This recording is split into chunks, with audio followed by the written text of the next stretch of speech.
प्रभु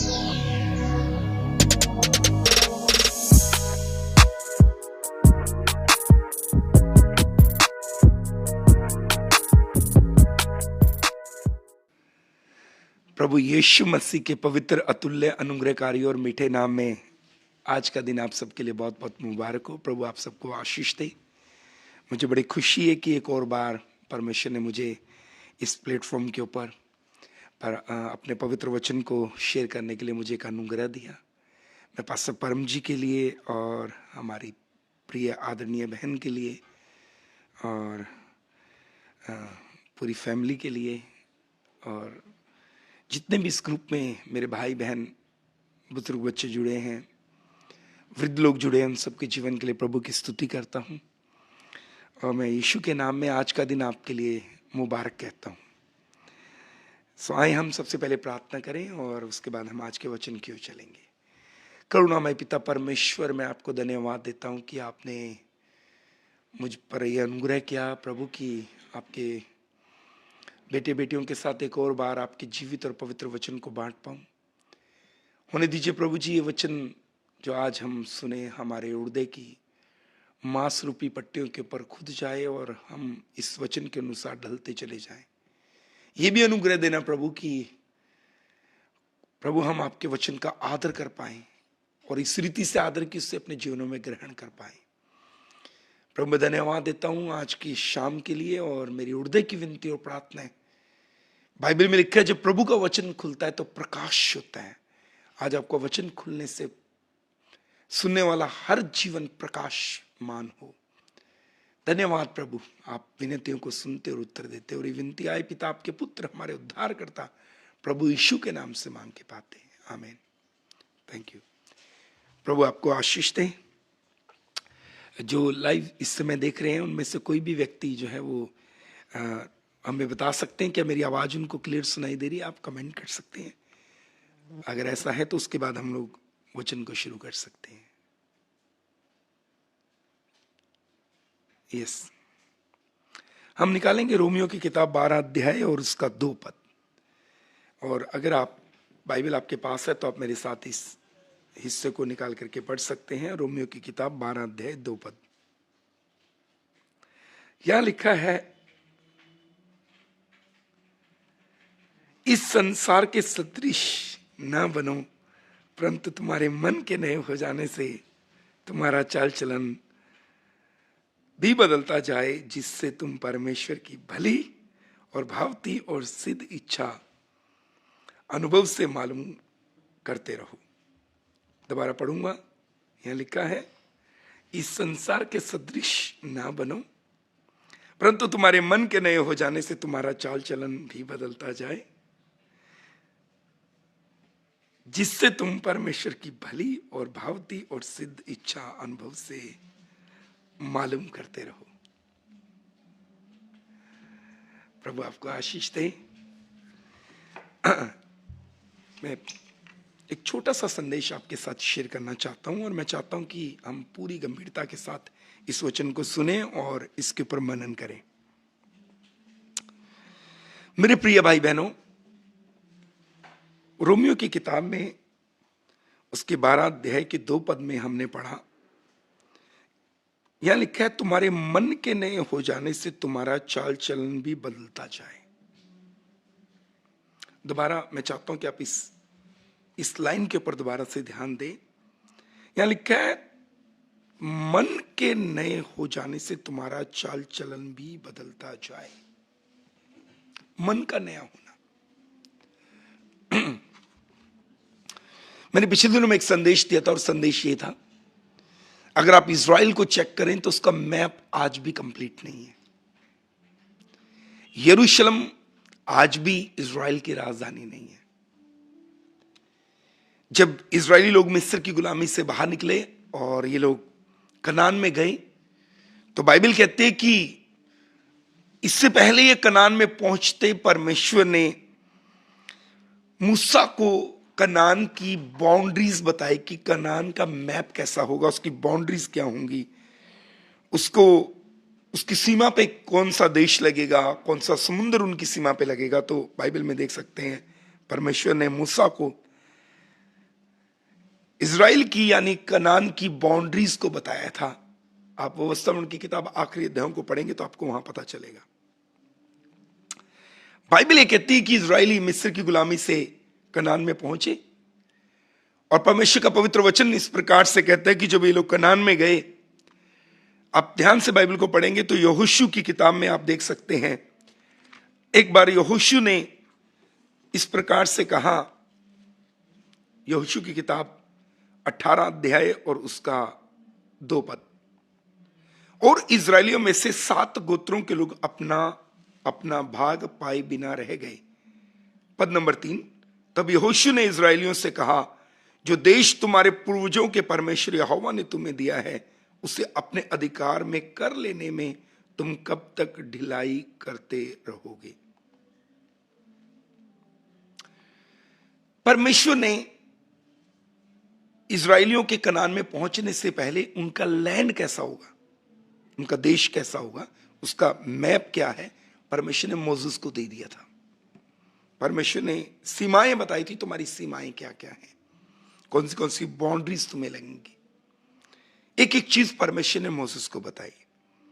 जब इज़राइली लोग कनान में पहुंचे, उसके बाद यहां लिखा है 7 गोत्र अपना जो लैंड है उनको नहीं मिला, और जोशुआ ने उनको बुला करके कहा, कब तक तुम ढिलाई करोगे जो देश तुम्हारे परमेश्वर ने तुम्हें दे दिया उसे अपने अधिकार में लेने के लिए। आपको बड़ी विनम्रता के साथ बताना चाहता हूं कि यह लैंड आज भी इज़राइल के पास पूरा नहीं है। इवन उनके पास अपनी राजधानी जो होनी चाहिए वो नहीं है। दाऊद के समय में यरूशलेम इज़राइल की राजधानी था, आज इज़राइल के पास यरूशलेम उनकी राजधानी नहीं है। कुछ समय पहले एक वोटिंग हुआ, अमेरिका ने वोट किया कि इज़राइल को उसकी राजधानी यरूशलेम मिलना चाहिए। बहुत से देशों ने उसके अगेंस्ट वोट किया। आज भी इज़राइल के पास उनका लैंड कंप्लीट नहीं है, उनकी जगह संपूर्ण नहीं है। आप कहेंगे कि मेरा इससे क्या ताल्लुकात, मैं इस वचन को क्यों सुनूं? मैं आपको बड़ी विनम्रता से कहना चाहता हूं, बड़ी हम्बली मैं आपको कहना चाहता हूं, हमारा भी एक प्रॉमिस लैंड है, हमारे भी एक प्रॉमिस लैंड है, और उसका नाम ये है, ये जो मेरे हाथ में है इसे पवित्र बाइबल कहते हैं। ये हमारे वायदे की जमीन है।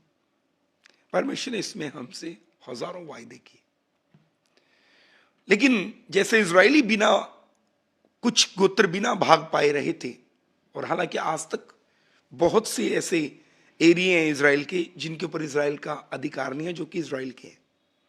ऐसे ही मैं कितने ऐसे भाई बहनों को जानता हूं, व्यक्तिगत रूप से जानता हूं, जो जिनके जीवन में इसके वायदे पूरे नहीं हुए। ये है प्रॉमिस लैंड हमारा, हमारे नए नियम के लोग हैं, हमारा प्रॉमिस लैंड ये है। और इसके वायदे बहुत से लोगों के जीवन में पूरे नहीं हुए, क्योंकि इज़राइल की जो जमीन थी वो प्रॉमिस लैंड था, हमारा प्रॉमिस लैंड ये है। हम में से भी बहुत से भाई बहन ऐसे हैं जो अभी बहुत से एरियो में अभी संपूर्ण नहीं है। इसके कई वायदे हमारे जीवन में। देखिए, पिछले दिनों में मैं एक बहन से मिला, उसने मुझे कहा कि मुझे मेरे बच्चों की पुरानी फीस चुकता करने के लिए मुझे नया लोन लेना पड़ा। मैं जानता हूं कितने ऐसे लोग हैं जिनके जीवन में इसमें किया गया चंगाई का वायदा पूरा नहीं हुआ, इसमें किया गया फाइनेंस जो परमेश्वर ने उनको प्रॉस्पर करने के लिए वायदा किया था, पूरा नहीं हुआ। इसमें लिखा है तुम पूछ नहीं सर ठहरोगे, इसमें लिखा है तुम टेल नहीं होगे हेड दोगे, इसमें लिखा है तुम उधार दोगे नहीं उधार तुम लोगे नहीं, सॉरी उधार लोगे नहीं उधार दोगे।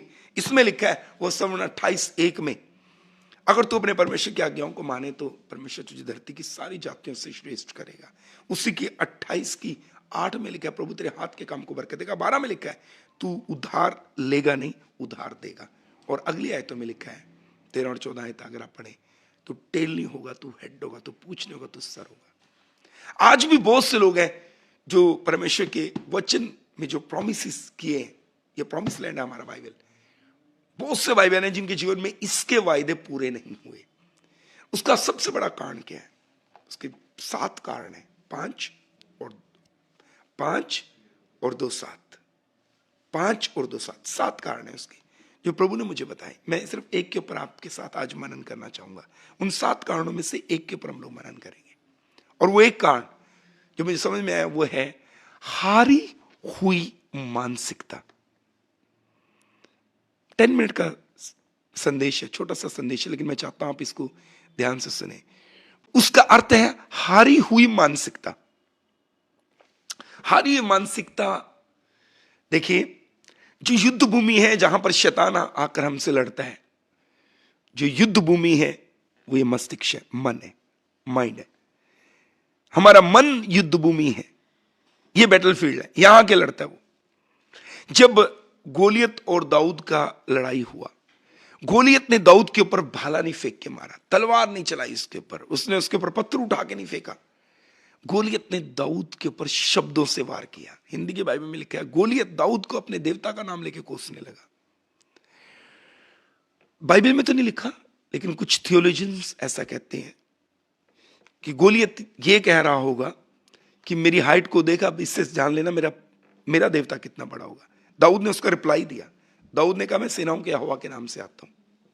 मैं आपको कुछ कहना चाहता हूं बड़ी विनम्रता के साथ, बड़ी हम्बली में कुछ कहना चाहता हूं। गोलियत ने दाऊद के ऊपर तलवार और भाले से अटैक नहीं किया, पत्थर उठा के नहीं फेंका, उसने उसके ऊपर शब्दों से वार किया ताकि इसको मेंटली वीक कर सके। ये हारी हुई मानसिकता, ये केवल हमारी समस्या नहीं है।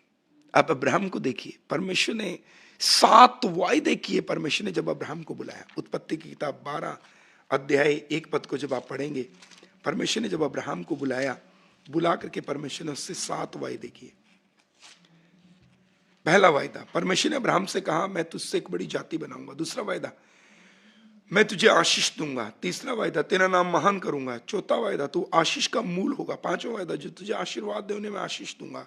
छठा वायदा, जो तुझे कोसे उन्हें मैं श्राप दूंगा। और सातवां वायदा, भूमंडल के सारे कुल तेरे द्वारा आशीष पाएंगे। ये 7 वायदे खुदा ने अब्राहम से बुला के उससे किए। लेकिन सबसे पहला वायदा क्या था? मैं तुझसे एक बड़ी जाति बनाऊंगा। परमेश्वर ने अब्राहम से पहला वायदा किया, मैं तुझसे एक बड़ी जाति बनाऊंगा। लेकिन देखिए, एक दिन अब्राहम खुदा को आके क्या कहते हैं? अब्राहम कहते हैं कि जो मेरे घर में नौकर है ना, ये मेरी सारी संपत्ति का मालिक बनेगा। प्रभु ने उसको समझाया, आकाश के तारे गिन। बोला नहीं गिन सकता। बोले ठीक है, तेरी संतान ऐसे है। फिर एक दिन आके कहता है इश्माएली आपकी दृष्टि में बना रहे हो, वही ठीक है। फिर एक दिन प्रभु को आके कहता है मैं बुढ़ा हूं।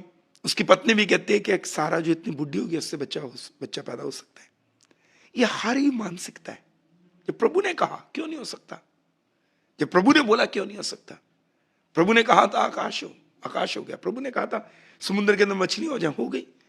जब प्रभु ने कहा है मैं तुझसे बड़ी जाति बनाऊंगा, तो बनाएगा। लेकिन एक हारी हुई मानसिकता, आपको मालूम है बाइबल में परमेश्वर ने कुछ जगहों के नाम बदले, कुछ लोगों के नाम बदले। उसका कारण सिर्फ एक ही था, प्रभु उनकी हारी हुई मानसिकता से उनको बाहर निकालना चाहते थे। फाइनली प्रभु ने अब्राहम को कहा तेरा नाम क्या? बोले अब्राहम। ऐसा कह सकते हैं आप। अब्राहम को प्रभु ने कहा ठीक है, फिर तेरा नाम अब्राहम नहीं है, तेरा नाम अब्राहम नहीं है, इब्राहिम है।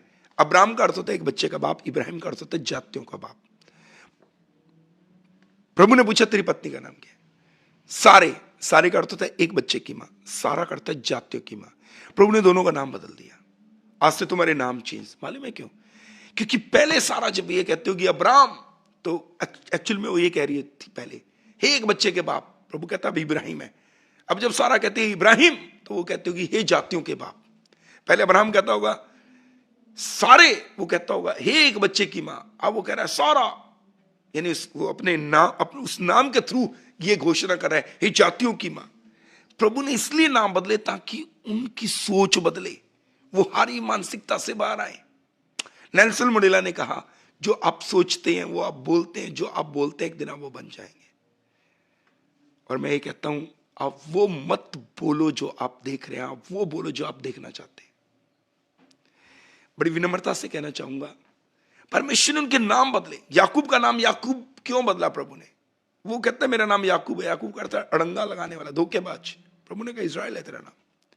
मालूम है, ये हारी मानसिकता से प्रभु बाहर निकालना चाहता था। प्रभु चाहता था ताकि वो हारी मानसिकता से बाहर आए। प्रभु इज़राइल, देखिए जब इज़राइल लोग मिस्र से बाहर आए, रोड मैप खुदा के हाथ में था। हिंदी की बाइबल क्या सुनना है, इज़राइल तेरा परमेश्वर तेरे आगे आगे आग के खंभे और बादल में इसलिए चलता रहा ताकि तेरे लिए विश्राम की जगह ढूंढे।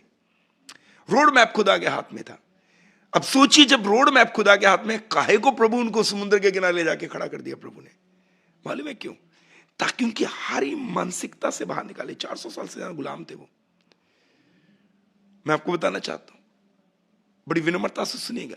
प्रभु उनके सामने समुद्र 2 हिस्से करके उनको बताना चाह रहा था कि तुम्हारा परमेश्वर अलग है। प्रभु ने कड़वे सोते के पास ले गया। रोड मैप तो खुदा के हाथ में था, जहां जहां का खंबा जा रहा है, बादल जा रहा है, उधर वो जा रहे हैं। क्यों प्रभु उनको कड़वे सोते के पास ले गए? ताकि प्रभु उनको बता सके तुम्हारा परमेश्वर वो है जो कड़वे पानी को भी मीठा बना सकता है। काहे को प्रभु ने वहां लेकर गया जहां चट्टान है, पानी है ही नहीं, ताकि प्रभु ने बता सके कि मैं चट्टान से नदियां बहा सकता हूं। उनकी हारी मानसिकता से बाहर निकालने के लिए प्रभु ने ऐसा किया। मैं आपको कुछ कहना चाहता हूं, यह हारी मानसिकता केवल एक जगह नहीं थी। बाराक को भेजा गया, जा इजरायलियों को छुड़ा। बोला दोबारा जाएगी तो साथ जाऊंगा। गिदोन को कहा ये सूरवीर सूरमा, कहता है मैं छोटा, मेरे बाप का घराना छोटा, मेरा कुल छोटा, मेरा कुल कंगाल है।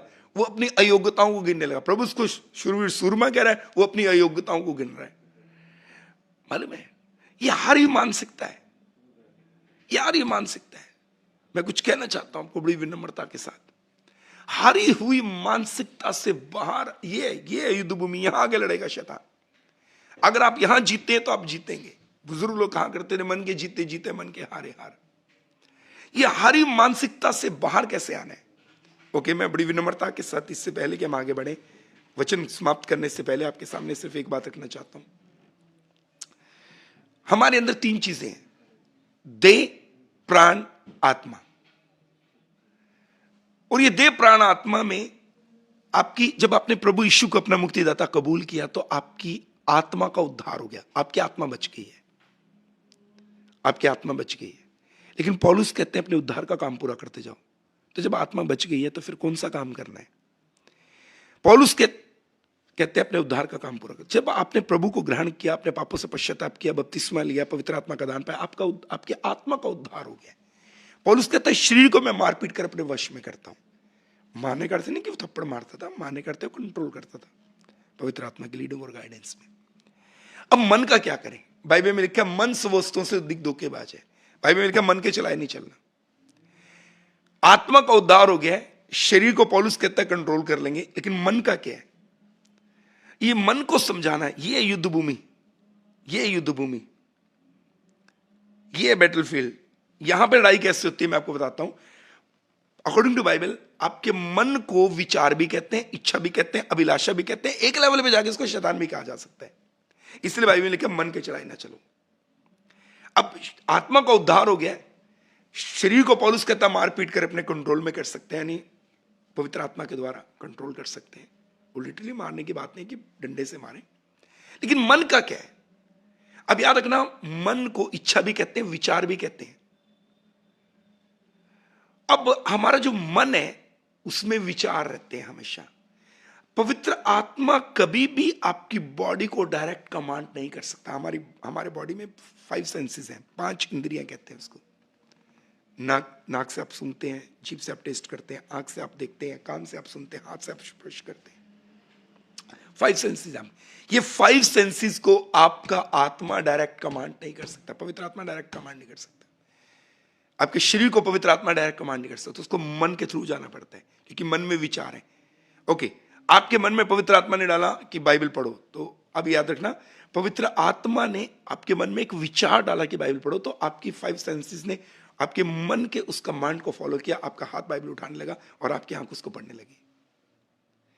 आपके मन में आया कि मुझे पानी पीना है, तो आप गए और आपने गिलास भरा पानी का पी लिया। आपके मन में आया कि मुझे मैकडी खाना है, KFC लेना है, तो आप जाते हैं और जाके वहां बाय कर लेते हैं। पवित्र आत्मा मन के थ्रू, मन में विचारों के थ्रू आपकी बॉडी को कमांड करेगा। अब याद रखना, जो मन है ना, उसमें शैतान भी अपने विचार डालता है और प्रभु भी अपने विचार डालता है। शैतान भी अपने विचार डालता है, प्रभु भी अपने विचार डालता है। अब हारी हुई मानसिकता से बाहर कैसे आए, मैं आपको बताता हूं। एक सिंपल तरीका है जो मेरी बाइबल में लिखा है। बाइबल को पढ़ें, इसके वचनों के अपने मुंह से बार बार घोषणा करें। इसको पढ़ें, इसको बार बार बोलें, इसको पढ़ें, इसको बार बार बोलें, इसको पढ़ें, इसको बार बार बोलें, इसको पढ़ें, इसको बार बार बोलें। अपने मन को ट्यून करें, अपने मन को ट्यून करें इस बाइबल के साथ, परमेश्वर के वचन के साथ। अब एक एग्जांपल देना चाहूंगा। एक बहन को 40 साल से बच्चा नहीं है, शैतान उसके मन में एक विचार डाल रहा है कि तुझे कभी संतान नहीं मिल सकती। अगर उस बहन ने बाइबल पढ़ी हो और उसे बाइबल के वायदे याद हो, वो उस विचार का अपने मन में ही खंडन कर सकती है, वो बाइबल की वर्ड्स बोलकर कि नहीं, मेरी बाइबल में लिखा है परमेश्वर बांझ के घर को बसाता है, और वो वर्ड्स बोल करके बोले, तो उसने युद्ध भूमि में एक युद्ध जीत लिया। ओ, मैं आपको बड़ी विनम्रता से कहना चाहता हूं, एक ही तरीका है, एक ही तरीका है। आप कहें ना मैं प्रेयर करते हुए ये मन की युद्ध भूमि में जय पालूं। मैं कितने ऐसे लोगों को जानता हूं, प्रार्थना में बैठे भी उनके मन में गंदे विचार आते हैं और विचार भटकते हैं। कितने लोगों ने मुझे आके बताया 27 साल में मैं प्रेयर में बैठा होता हूं लेकिन सोच कुछ और आता हूं। प्रेयर जरूरी है, लेकिन अगर आपको दुष्ट, देखिए बाइबल में क्या लिखा है, आप वचन के अनुसार चलिए। इफिसियों 6 में शैतान से लड़ने का जो तरीका बताया गया, उसमें लिखा उद्धार का टोप पहनो, धार्मिकता की चिलम पहनो, विश्वास की डाल ले लो, सुसमाचार की तरह के जूते पहन लो, सत्य से कमर कस लो। ये सारी चीजें आपकी सेल्फ खुद की प्रोटेक्शन के लिए। टोप आपके सर को बचाएगा, झिलम आपकी चेस्ट को बचाएगी, ढाल से वार रोक सकते हैं, जूतों से पैर सेफ है, कमर कस ली, ये सब आपकी सेल्फ प्रोटेक्शन है। लेकिन वार करने के लिए क्या लिखा, वहां लिखा है परमेश्वर का वचन जो आत्मा की तलवार है, आत्मा की तलवार। देखिए इफिसियों की किताब, मैं चाहता हूं कि मैं इस आयत को आपके लिए पढ़ देता हूं। इफिसियों की किताब क्या लिखा है परमेश्वर के पवित्र वचन में 6 में लिखा है, यहां लिखा है 17 पद, और उद्धार का टोप और आत्मा की तलवार जो परमेश्वर का वचन है ले लो। आत्मा की तलवार परमेश्वर का वचन है। सारे जितने भी इसके अलावा जितने भी चीजें यहां बताई गई आपकी खुद की प्रोटेक्शन के लिए, लेकिन वार करने के लिए एक ही है, परमेश्वर का वचन। यह आत्मा की तलवार परमेश्वर का वचन। हारी हुई मानसिकता से आप सिर्फ इसके वायदों को बोलिए, इसको पढ़िए, बार बार बोलिए, इसको क्लेम कीजिए, इसकी घोषणा कीजिए। यह हारी मानसिकता से आपको बाहर ले आएगा, यह आपको हारी मानसिकता से बाहर ले आएगा। यही एक तरीका है। वचन वचन वचन बोलिए, वचन बोलिए, वचन बोलिए, बार बार बोलिए, अपने मुंह से लगातार वचन के द्वारा घोषणा कीजिए। आप देखेंगे जब आप उसको रिलीज करते हैं वचन को अपने मुंह से, तब आपके आसपास की परिस्थितियां पलटेंगी, परमेश्वर आपके हालातों को बदलेगा।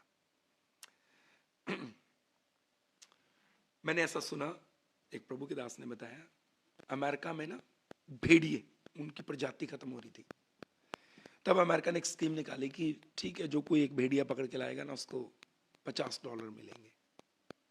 $50 उसको मिलेंगे जो एक भेड़िया पकड़ के लाएगा। 2 दोस्त निकले भेड़िया पकड़ने के लिए, घूमते रहे, जंगलों में चले गए, पहाड़ों में चले गए, इतनी आगे निकल के उनके पास बैग थे, पीछे कंधे पे लटकाने वाले पिट्ठू बैग, और उसके अंदर एक फोल्ड करने वाला टेंट भी था और कुछ खाने का सामान भी था। इतनी दूर निकल गए जंगल में और पहाड़ों पे चले गए, और रात उनको वहां हो गई, उनको रात होगी। तब उन्होंने क्या किया, जल्दी से बैग खोले, टेंट लगाया और कुछ खाना वाना जो था उनके पास खाया कि सवेरे अपने घर चले जाएंगे, और वो सो गए। आधी रात को 100 से ज्यादा भेड़ियों ने, आधी रात को भयंकर भयंकर आवाज सुनाई दे रही है, खतरनाक डरावनी आवाजें सुनाई दे रही है। टेंट से निकल के बाहर देखा, दोनों दोस्तों ने 100 से ज्यादा भेड़ियों ने इनको घेर रखा।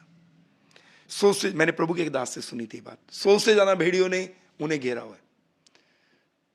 अब एक दोस्त कहता है मौत ने हमें घेर लिया, दूसरा कहता है 50 से मल्टीप्लाई कर। एक को मौत दिखती है अपने चारों तरफ, एक को $, दिखते हैं। फर्क सिर्फ सोच का है।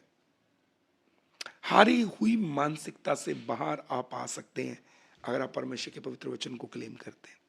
आपको इसको क्लेम करना है, इसकी घोषणा करनी है। अपने घर में घोषणा करो, बार बार अपने मुंह से घोषणा करो इसकी। इसमें जो लिखा है ना वो जीवित है, वो सत्य है, वो कभी पलटेगा नहीं। क्यों? क्योंकि जिसने ये लिख करके दिया ना वो खुद जिंदा है, वो कब्र में से निकल के बाहर है। मैं आपको ये कहना चाहूंगा, हारी हुई मानसिकता से बाहर आने की जरूरत है। शैतान हमारे विचारों में आके हमसे लड़ता है और वहां आकर के वो हमें हराता है। इससे बाहर आए, परमेश्वर के वचन की बार बार घोषणा करें, बार बार घोषणा करें, बार बार घोषणा करें। हमारे चर्च में एक डॉक्टर आती हैं, उनका नाम है डॉक्टर अंजना। बहुत साल पहले की बात है, उनको ऑपरेशन के लिए उनको मंडे को एडमिट होना था। संडे वो शाम को चर्च आए, तब इवनिंग में हमारा कलीसिया होता था, और संडे चर्च में आए, मंडे उनको एडमिट होना था, ट्यूसडे उनकी मॉर्निंग में सर्जरी थी। मुझे कहते मेरे लिए प्रे कर दो। मैंने उनके लिए प्रे करना शुरू किया आंख बंद करके, तो प्रभु ने मुझे कहा क्या मैं सर्जरी कैंसिल कर दूं? मेरे मन में प्रभु ने डाला। मैंने उनसे पूछा कि आपकी सर्जरी कैंसिल हो जाए? बोली बहुत अच्छा है। मैंने बोला अपना हाथ रखो जहां रसूली है। मैंने बोला यीशु के नाम में गायब हो जाए। मैंने बोला यहाँ से अपने घर जाते समय बोलते हुए जाओ, यीशु के कोड़े खान से मैं चंगी हो गई हूँ, यीशु के कोड़े खान से मैं चंगी हो गई हूँ, यीशु के कोड़े खान से मैं, बाइबल की वर्सेस को बोलते जाओ, यीशु के कोड़े खान से मैं चंगी हुई। वो अपने घर में बोलती हुई गई, घर जाके हाथ हटाया, रसोली वहीं की वहीं थी, गायब नहीं हुई। उनका वॉशरूम ऊपर है। वो शाम के समय में नहा कर जब नीचे आई तो उनके बच्चों ने खाना लगाया था। उसने एक बच्चे को बोला जरा मुझे सब्जी का डोंगा देना। उसने अपना हाथ आगे बढ़ाया, उसने कहा अरे रसोली गायब हो गई है, वो तो है ही नहीं है वहां पे, आज तक तो मिली नहीं। वचन को लेकर घोषणा करें, बार बार घोषणा करें, अपनी परिस्थितियों को परमेश्वर का वचन सुनाएं, उन्हें बताएं इसमें क्या लिखा है, ये जीवित है, ये अपना काम करता है। अपने हालातों को ये बाइबल की आयतें बताएं, तभी आप हारी मानसिकता से बाहर आ सकते हैं। मैं आपको कहना चाहूंगा आप कितने भी मोटिवेशनल प्रचार सुन लें, आप कोई फर्क नहीं पड़ने वाला, है ना। आप कितना भी अपने मुंह से बोलें मेरे आने वाले दिन अच्छे, मेरे आने वाले दिन अच्छे, मेरे आने वाले दिन अच्छे, मेरे वो अच्छे दिन नहीं आने वाले। आप कितना भी अपने मुंह से बोलो मेरे को कभी बीमारी लगी, आप बीमारियों से बच नहीं सकते। अगर ऐसा ही था, सिर्फ बोलने से हो जाता कि जी सकारात्मक बोलो, पॉजिटिव बोलो, अगर बोलने से सब कुछ हो जाता तो फिर तो यीशु को स्वर्ग से आने की जरूरत ही नहीं। हम सारा दिन ऐसे बोलते मैं स्वर्ग जाऊंगा, मैं स्वर्ग जाऊंगा, मैं स्वर्ग जाऊंगा, एकदम स्वर्ग चले जाते। यीशु को आके अपनी जान देने की आवश्यकता क्या थी? मैं आपको कहना चाहता हूं सिर्फ अकेला पॉजिटिव बोलने से कुछ नहीं होगा, लेकिन जब आपका जीवन वचन के अनुसार है और फिर आप इसको अपने मुंह से बोलेंगे, ये अपना काम करेगा, ये अपना काम करेगा। इसमें सामर्थ्य है, इसमें सामर्थ्य है। इसको लेकर के कुछ सकारात्मक बोलिए, पक्का होगा। इसको लेकर घोषणाएं करें, अपनी परिस्थितियों को परमेश्वर का वचन बताएं, अपने मरे हुए हालातों को परमेश्वर का वचन बताएं, है ना। अपनी परिस्थितियों को परमेश्वर का वचन बताएं। जो चीजें आपकी जिंदगी में खत्म हो चुकी हैं उन्हें खुदा का कलाम सुनाएं, उन्हें परमेश्वर का वचन बताएं। मैं बड़ी हम्बली आपको कहना चाहता हूं, हारी हुई मानसिकता सबसे बड़ी समस्या है कि हम परमेश्वर के प्रोमिसेस में आज भागी नहीं है। पूरी रीति से, संपूर्ण रीति से अपनी हारी मानसिकता से बाहर आए, अपनी हारी मानसिकता से बाहर आए। एक आयत मैं चाहता हूं आप निकालिए, हिजकिय्याह की किताब 37 अध्याय, उसके 4 पद में लिखा है, तब उसने मुझसे कहा इन हड्डियों से भविष्यवाणी करके कहे, सूखी हड्डियों यहोवा का वचन सुनो। परमेश्वर यहोवा तुम हड्डियों से यूं कहता है, देखो मैं आप तुम में मांस समाऊंगा और तुम जी उठोगी। मैं तुम्हारी नसें उपजाकर मांस चढ़ाऊंगा और तुमको चमड़े से ढांपूंगा और तुम में सांस समाऊंगा और तुम जी जाओगी और तुम जान लोगी कि मैं यहोवा हूं। इस आज्ञा के अनुसार मैं भविष्यवाणी करने लगा और मैं भविष्यवाणी कर ही रहा था कि एक आहट आई और भूड़ हुआ और वे हड्डियां इकट्ठी होकर हड्डी हड्डी से जुड़ गई। मैं देखता रहा कि उनमें नसें उत्पन्न हुई और मांस चढ़ा और वे ऊपर चमड़े से ढप गई, परंतु उनमें सांस कुछ भी नहीं थी। तब उसने मुझसे कहा, हे मनुष्य के संतान, सांस से भविष्यवाणी कर और सांस से भविष्यवाणी करके कहे, हे सांस, परमेश्वर यहोवा यूं कहता है, चारों दिशाओं से आकर इन घात के हुओं में समा जा कि जी उठे।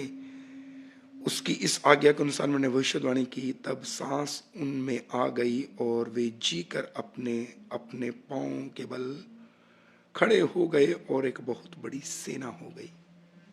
क्या लिखा है मालूम है? यहां लिखा है, सूखी हुई हड्डियों से ये कहो, यहोवा ये कहता है।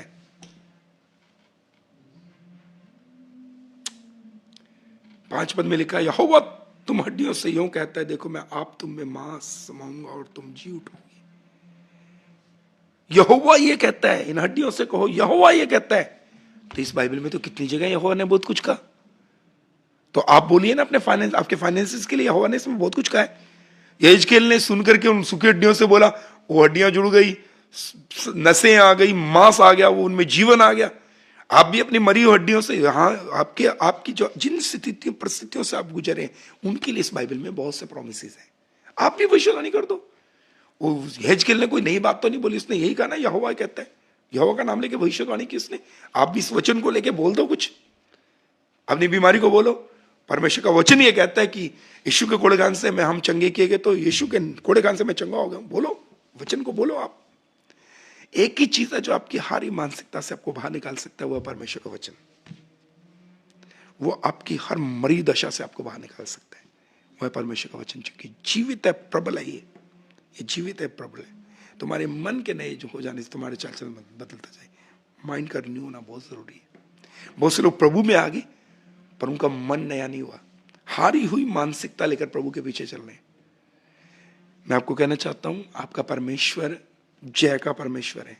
उसने कहा, बाइबल में लिखा है, वो हमें जय के उत्सव में ले फिरता है। यीशु मसीह में हम जयवंत से बढ़कर हैं। वचन की घोषणा करें, बार बार वचन की घोषणा करें, बार बार वचन की घोषणा करें, बार बार वचन की घोषणा करें। शैतान मेरी सकारात्मक बात से दौड़ने वाला नहीं है। शैतान को जो मैं परमेश्वर का वचन बताऊंगा तब वो दौड़ेगा। यीशु ने शैतान के हर क्वेश्चन का आंसर वचन में से दिया था, इसलिए शैतान ठहर नहीं पाया। याद रखना, हव्वा ने शैतान के हर सवाल का जवाब अपनी तरफ से दिया था, इसलिए वो वहां जो टेस्ट हव्वा, जिस टेस्ट में हव्वा फेल हुई, यीशु ने आकर वो सेम टेस्ट पास किया। हव्वा के लिए 3 बातें थी, आंखों की अभिलाषा, शरीर की अभिलाषा, मन की अभिलाषा, जिसे जीविका का घमंड भी कहते हैं। यीशु के सामने शैतान 3 ही चुनौतियां लेकर आया, वही जो उसने हव्वा के सामने लेकर आया था, वही 3 तीर। आप देखिए शैतान यीशु से क्या कहते हैं, सारी दुनिया का वैभव दिखाए, देखना आंख से, आंखों की अभिलाषा, अपने आप को ऊपर से नीचे गिरा दे। मन तो बड़ी बड़ी डींगे मारता, मन की अभिलाषा, पत्थर से क्या रोटी बन जाए। शरीर की अभिलाषा, रोटी शरीर के लिए। जिस टेस्ट को हव्वा पास नहीं कर पाई, यीशु ने सेम टेस्ट आके पास किया। मैं आपको कुछ कहना चाहता हूं, अगर आप शैतान के ऊपर जय पाना चाहते हैं, आप विजयी होना चाहते हैं, आप दुष्ट की युक्तियों को हराना चाहते हैं, आप उसके ऊपर विजयी होना चाहते हैं, ये लीजिए, इसको बोलिए, बार बार बोलिए, तब तक बोलिए जब तक आपके हालात नहीं बदलते। आत्मिक लड़ाई हथियारों से नहीं है, शब्दों से। आत्मिक जगत में जो कुछ भी है वो शब्दों से है। आप वो मत बोलें जो आप देख रहे हैं, वो बोलें जो आप देखना चाहते हैं। मैं जानता हूं ये एक दिन हो सकता है, एक दिन में ना हो। मैं कह रहा हूं, प्रचार करते, हो सकता है एक दिन में ना हो। वचन को लेकर घोषणा करते रहो, घोषणा करते रहो, घोषणा करते रहो। हो सकता है एक दिन में ना हो, पर एक दिन जरूर होगा। पिछले दिनों में एक भाई ने मुझे प्रचार टेस्टिमनी शेयर की, इसी वीक, गुरदासपुर के। उन्होंने कहा मेरी वाइफ की प्रेगनेंसी के डेज चल रहे हैं, वो गर्भवती है और उसके डेज चल रहे हैं और थोड़े समय के बाद बच्चा आने वाला है। उसने कहा मेरी वाइफ को पीलिया हो गया, जॉन्डिस हो गया। उसने कहा उसकी एक मेडिकल रिपोर्ट आई, आपका वचन सुना मैंने कि मुझे घोषणा करनी है वचन को लेकर। मैंने उस रिपोर्ट को अपने सिरहाने नीचे रखा और लगभग सारी रात बार बार मैं ये कहता रहा, यीशु के कोड़ेखान से मेरी वाइफ चंगी हो गई, यीशु के कोड़ेखान से मेरी वाइफ चंगी होगी। बोला अगले दिन जाके मैंने टेस्ट करवाया, उसने मुझे कहा मैं आपको रिपोर्ट्स भेजता हूँ, एक दिन पहले की और एक दिन बाद की 100% बदली रिपोर्ट है। वचन को लेकर घोषणा करें, इसमें सामर्थ्य है। यह आपको हर हारी हुई मानसिकता से बाहर निकालेगा। प्रभु आपको इस वचन के द्वारा आशीष दे। प्रभु धन्यवाद, आपने अपने बेटे बेटियों से अपने वचन के द्वारा बातें की। ये वचन एक एक जीवन में कार्य करें। पास्टर परम जी को, हमारी सिस्टर को, उनकी प्यारी सुंदर बेटी को और इस पूरी मिनिस्ट्री को हम यीशु के नाम में बरकत देते हैं। इस मिनिस्ट्री के द्वारा बहुत से लोग खड़े हुए हैं, बहुत से जवान बचाए गए हैं। खुदावंद मेरी दुआ है ये मिनिस्ट्री के द्वारा तेरा राज्य और फैले और हजारों हजार हजारों हजार आत्माएं तेरे राज्य के लिए जीत ली जाए। आज का वचन जितने आपके बेटे बेटी ने सुना, ये इनसे लगातार बातें करें। मैं यीशु के नाम में घोषणा करता हूं सर की ओर हाथ उठाकर, अगर कोई भी व्यक्ति ऐसा है जो निराश है, हताश है, मायूस है, अपनी परिस्थितियों से, अपने हालातों से जूझते हुए, लड़ते हुए टूट चुका है, आज का वचन उसके लिए हिम्मत हो। और मेरी दुआ है प्रभु, मैं डिक्लेयर करता हूं आज हमने सीखा, जब ये घोषणाएं करें वचन को लेकर, आने वाले समय में बड़ी बड़ी गवाहियों को सुनने पाए। अपने बच्चों को बहुत आयत की बरकत दें, सारा आदर आपको देते हैं और विनती आए पिता, आपके पुत्र हमारे उद्धार करता यीशु मसीह नासरी के नाम से मांग के पाते हैं, आमीन आमीन आमीन। खुदा आपको बरकत दे, प्रभु का ग्रेस आपके ऊपर बना रहे। थैंक यू पास्टर परम जी, थैंक यू पूरी टीम के लिए बहुत बहुत धन्यवाद।